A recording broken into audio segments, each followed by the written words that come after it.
ফের একবার ভূমিকম্প অনুভূত হলো রাজধানী দিল্লিতে। গত কয়েক বছরে বেশ কয়েকবার এই ঘটনার সাক্ষী থাকলো দিল্লি।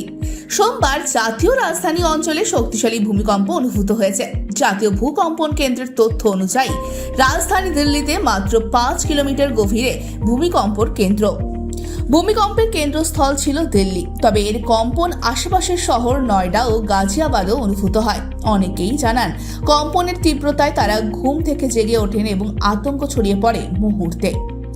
मैं एक्चुअली अपनी ट्रेन का वेट कर रहा था वेटिंग लॉन्च में, तो अचानक ही 4:37 पे बहुत तेज एकदम लगा धड़ाम जैसा।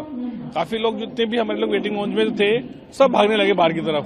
तो देखा कि कुछ नहीं हुआ है, बट सबने रोका। उन्होंने कहा कि एकदम भूकंप आया था। लगा ऐसा सडनली ऐसा कोई ट्रेन गिरी हो ऊपर से, या कोई ब्रिज कोई ऐसा लगा हो, कोई ब्रिज गिरा हो। एकदम बहुत सडनली बहुत आवाज हुई थी। तगड़ा झटका था। हमें ऐसा लगा जैसे ट्रेन चल रही हो ना, धरती ऐसे हिल रही बहुत तेज, धड़ाधड़ धड़ाधड़, मतलब कि जैसे कुछ धरती फटने वाली है। बहुत तगड़ा झटका था। बस कोई 10 सेकंड के आसपास आया। कितना तेज महसूस हुआ? अच्छा था। मतलब सब ये जैसे ये सब हिलने लग गए थे, ऐसा लगा था कोई ट्रेन जा रही है। 5-10 मिनट पहले हुआ था, एकदम से झटका लगा, एकदम से। मतलब छोटा भी नॉर्मल भी नहीं था, मतलब ऐसा लगा कि हाँ कि जमीन से हिल गए थे। मतलब ये काउंटर वाउंटर सब हिल रहा था। ये ऐसा तकरीबन 5:35 पर मुझे ऐसा आवाज हुआ कि जैसे किसी ने कोई पूरी बिल्डिंग जोर से हिल गई हो। जब मैं उठ करके बेड पर बैठा तो मैंने देखा कि ऊपर का पंखा हिल रहा था।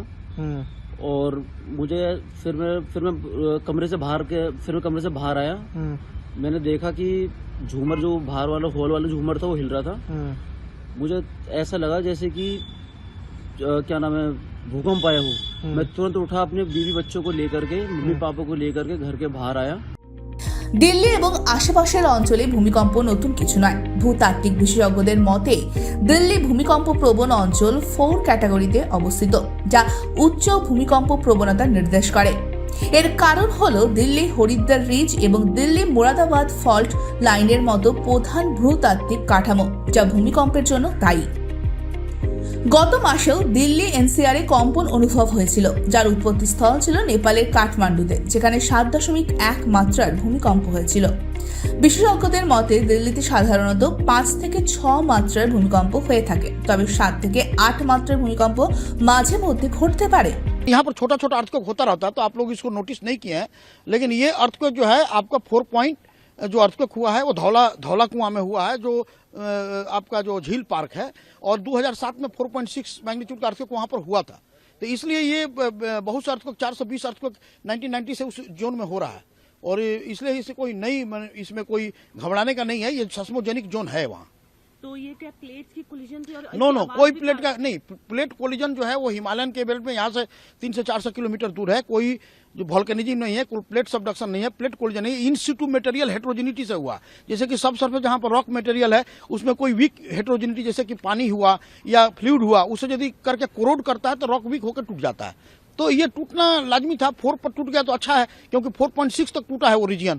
तो आज 4 पर टूटा है, थोड़ा सैलो था 5 किलोमीटर, इसलिए परसेप्टेबल शेकिंग था। तो कुछ after effects, after shock? Actually 4 point magnitude या 4.2 मैग्नीट्यूड के बाद 1.1 और 1.2 मैग्नीट्यूड लेसर होगा, जो अर्थक्वेक आफ्टर शॉक जिसको बोलते हैं, वो होना लाजमी होता है, क्योंकि वो हील कर देता है। यदि कोई जो है रॉक मटेरियल ऊपर गया होगा तो उसे हील करने के लिए होता है। 1720 সাল থেকে দিল্লি বা আশেপাশের অঞ্চলে মাত্র 5টি বড় ভূমিকম্প রেকর্ড করা হয়েছে, যার মাত্রা ছিল 5.5 থেকে 6.7 এর মধ্যে। জাতীয় ভূকম্পন কেন্দ্রের তথ্য অনুযায়ী দিল্লির চারপাশে আরো বেশ কয়েকটি ভূকম্প প্রবণ অঞ্চল রয়েছে। অত্যন্ত সক্রিয় ভূমিকম্প প্রবণ এলাকা হিমালয় পর্বতমালার কাছাকাছি হওয়ার কারণে দিল্লিতে সবসময় ভূমিকম্পের ঝুঁকি রয়েছে। বিশেষজ্ঞরা সতর্ক করেছেন যে ভূমিকম্প প্রবণ অঞ্চলের শ্রেণীবিন্যাস একটি চলমান প্রক্রিয়া, ফলে ভবিষ্যতে আরো বড় ভূমিকম্পের আশঙ্কা উড়িয়ে দেওয়া যাচ্ছে না। তাই সেক্ষেত্রে সর্বদা সতর্ক থাকতেই হবে দিল্লিবাসীকে।